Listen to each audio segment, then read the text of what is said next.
त्यामुळे थोडं लक्षपूर्वक ऐकण्याचा प्रयत्न करा. आता बघा, या कालावधीमध्ये टेन्शन निर्माण होण्याचं कारण, सर्वात पहिलं कारण असतं की या कालावधीमध्ये आपण एकमेकांशी तुलना करतो, कंपॅरिझन करतो. मला माहित नाही तुम्ही करता की नाही, पण आमच्याकडे जे विद्यार्थी येतात ते सांगतात काय कंपॅरिझन, काय तुलना करतात. त्याला गणित येतं, मला येत, तिला इंग्रजी येते, मला येत, हे असं कंपॅरिझन म्हणत होतं. ती दिसायला चांगली, मी चांगली. कारण या वयामध्ये, किशोरावस्थेच्या कालावधीमध्ये काही शारीरिक, मानसिक, बौद्धिक, भावनिक बदल आपल्यामध्ये झालेले असतात, काही हार्मोन चेंजेस झाले असतात, त्यामुळे हे कंपॅरिझन काही शारीरिक बाबतीत होतं. परंतु बघा, या तुलनेमुळे आपल्याचा आत्मविश्वास कमी होतो आणि आपल्यामध्ये एक न्यूनगंडाची भावना निर्माण होते. आलं लक्षात? त्यामुळे आयुष्यामध्ये कंपॅरिझन कधीच करायचं नाही. कंपॅरिझन केलं, बघा मित्रांनो, तुम्ही जर सतत म्हणत राहिले मला हे येत नाही, ते येत नाही, तर तुम्हाला आयुष्यामध्ये कधीच काही येणार नाही. आलं लक्षात? आणि म्हणून हे मनाने सदृढ होण्यासाठी, मेंटल टफनेस तुमच्यामध्ये निर्माण होण्यासाठी काही गोष्टी आम्ही तुम्हाला सांगणार आहोत. आलं लक्षात? म्हणून हे करत असताना की कंपॅरिझन आयुष्यामध्ये कधीच करू नका. आम्ही नेहमी सांगत असतो, तुम्ही इथं बसलेले सर्व विद्यार्थी आहेत, तुमचे जर बुद्धिमत्तेचं मापन करायचा प्रयत्न केला, सर्वांकडे बुद्धी आहे की नाही? एकदा चेक करा, हात लावा. आहे ना सर्वांना? सर्वांना बुद्धी आहे. सर्वांचा सरासरी बुद्धी गुणांक असेल, काहीला जास्तही असेल, पण तुम्ही आहात.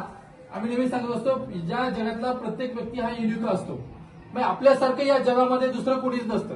त्यामुळे आपली तुलना इतरांशी कधीच करायची नाही. आलं लक्षात? त्यामुळे आपण जे आहोत युनिक आहोत, आपल्यासारखं जगामध्ये कोणीच नाही. त्यामुळे आपली तुलना इतरांशी करू नका. तुलना केली की तुमचा आत्मविश्वास कमी होईल आणि तुमच्या मनामध्ये न्यूनगंडाची भावना निर्माण होईल. आलं लक्षात? आणि मग तुमच्या मनाचा आत्मविश्वास वाढवण्यासाठी काय केलं पाहिजे, एक मूलमंत्र मी तुम्हाला सांगणार आहे. चालेल ना? बाकीच्या प्रार्थना वगैरे म्हणत असाल तर चांगली गोष्ट आहे, परंतु हा मूलमंत्र जर तुम्ही दररोज सकाळी म्हटला तर निश्चित तुमच्यामध्ये एक पॉझिटिव्ह एनर्जी निर्माण होईल आणि तुम्ही दिवसभराचं कुठलंही काम चांगल्या पद्धतीने करू शकाल. आलं लक्षात? तो मूलमंत्र असा आहे बघा मित्रांनो, सकाळी उठल्या उठल्या पहिलं वाक्य म्हणायचं आय एम बेस्ट. काय म्हणायचं? जेवण केलं ना? काय म्हणायचं? काय म्हणायचं? सकाळी उठल्या उठल्या पहिलं वाक्य म्हणायचं आय एम बेस्ट. स्वतःला नेहमी चांगलं समजायचं. मित्रांनो, स्वतःला कमी समजायचं नाही. आता याचा कसा अर्थ घ्यायचा हा खूप महत्वाचा आहे. कारण बाहेर गेलं की एखादा आरे म्हणलं की दोन द्यायचे नाहीत का, सरांनी सांगितलं कमी समजायचं नाही. मित्रांनो, असं नाही. अभ्यासाच्या बाबतीत सांगतोय, तुमच्या प्रोडक्टिव्ह बाबतीच्या गोष्टीच्या बाबतीत सांगतोय. म्हणजे तुमच्यामध्ये अभ्यास करत असताना स्वतःला कमी, मी जे आता म्हणलो की मला गणित येत नाही, इंग्रजी येत नाही, याच्या बाबतीत स्वतःला कधीच कमी समजायचं नाही. स्वतःला नेहमी चांगलं समजायचं. आलं लक्षात? दुसरं वाक्य म्हणायचं आय कॅन डू इट. काय म्हणायचं? काय म्हणायचं? मला अवघड काहीच नाही, कुठली गोष्ट मी चांगल्या पद्धतीने करू शकतो. लक्षात? आणि तिसरं वाक्य म्हणायचं आय एम विनर. काय म्हणायचं? काय म्हणायचं? जोश मध्ये नाही तर उठल्या उठल्या आय एम बेस्ट आहे असं एकदम म्हणलं तर तुमच्यामध्ये काहीच बदल दिसणार नाही. लक्षात मित्रांनो, सकाळी उठल्या उठल्या हे 3 वाक्य म्हणा, बघा तुमच्यामध्ये एक पॉझिटिव्ह एनर्जी निर्माण होईल, एक पॉझिटिव्ह ऑरा तुमच्या भोवती निर्माण होईल. दिवसभराचं कुठलंही काम तुम्ही चांगल्या पद्धतीने करू शकाल.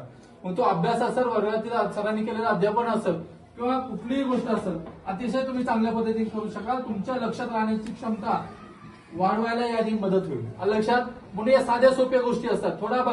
थोड्या तुमच्या मनाचा अभ्यास करायचा म्हणलं तर या साध्या गोष्टी असतात, पण तुमच्या मनावरती खूप मोठा इफेक्ट त्या ठिकाणी पडत असतो. नाहीतरी असं असतं की या वयामध्ये बरेच विद्यार्थी कल्पना विश्वामध्ये मग्न असतात. बसल्या बसल्या असे स्वप्न पाहतात, मी आमदार झालो तर, किंवा मी अजून काय झालो तर, अशा प्रकारचे स्वप्न, किंवा मी एखादा हिरो झालो तर, किंवा आता येतात नवीन चित्रपट, त्याप्रमाणे स्वतःला त्यांच्यामध्ये पाहतात आणि मी असं झालो तर तसं झालो. ते कल्पना विश्वात राहणं जर सतत तुम्ही राहत राहिलं तर याचा इफेक्ट तुमच्या सर्व या मी जे आतापर्यंत गोष्टी सांगलेल्या आहेत, कॉग्निशन, या कॉग्नेटिव्ह डेव्हलपमेंटवरती या सर्व गोष्टीचा परिणाम होतो. आणि म्हणून तुम्हाला या गोष्टीपासून दूर राहायचं. स्वप्न पाहिलेले चांगले असतात, परंतु दिवा स्वप्न, मी कल्पना विश्वात रमणं त्या ठिकाणी चांगलं नसतं. म्हणून आपल्याला स्वप्न पाहिजेत. स्वप्न काय पाहिजेत? मी IAS अधिकारी होणार, मी कलेक्टर होणार, मी डॉक्टर होणार, अशा प्रकारचं स्वप्न पाहणं साहजिक आहे. परंतु फक्त कल्पना विश्वात रमणं मात्र चुकीचं आहे, त्याच्यामुळे काहीच होत नाही. लक्षात? आणि म्हणून माझं पहिलं सांगणं आहे की कंपॅरिझन करू नका. दुसरी गोष्ट, या कालावधीमध्ये जसं मी सांगितलं की आपल्यामध्ये शारीरिक, मानसिक, बौद्धिक, भावनिक बदल मोठ्या प्रमाणात होत असतात.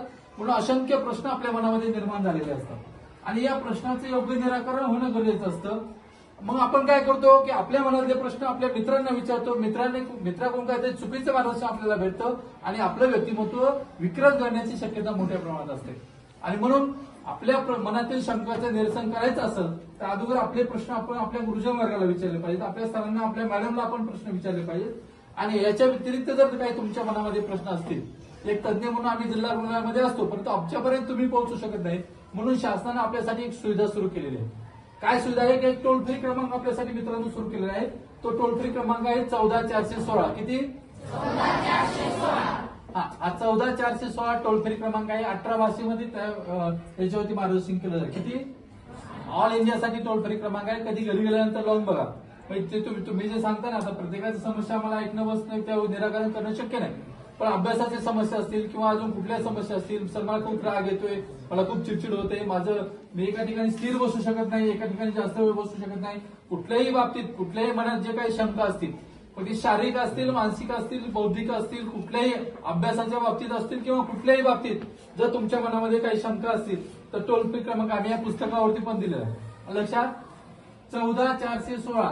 जसं आपण कॉल सेंटरला फोन लावतो, अगोदर भाषा निवडा म्हणतात, नंतर राज्य निवडा म्हणतात, तुमचा कॉल त्या ठिकाणी कनेक्ट होतो आणि तुम्हाला त्याच्यावरती मार्गदर्शन. अगदी 24 तास सेवा सुरू आहे. रात्री 12 वाजता जरी तुम्ही फोन लावला तरी तुम्हाला त्याच्यावरती संवाद साधला जाईल. लक्षात? म्हणून या टोल फ्री क्रमांकाचा तुम्ही जास्तीत जास्त वापर करायचा.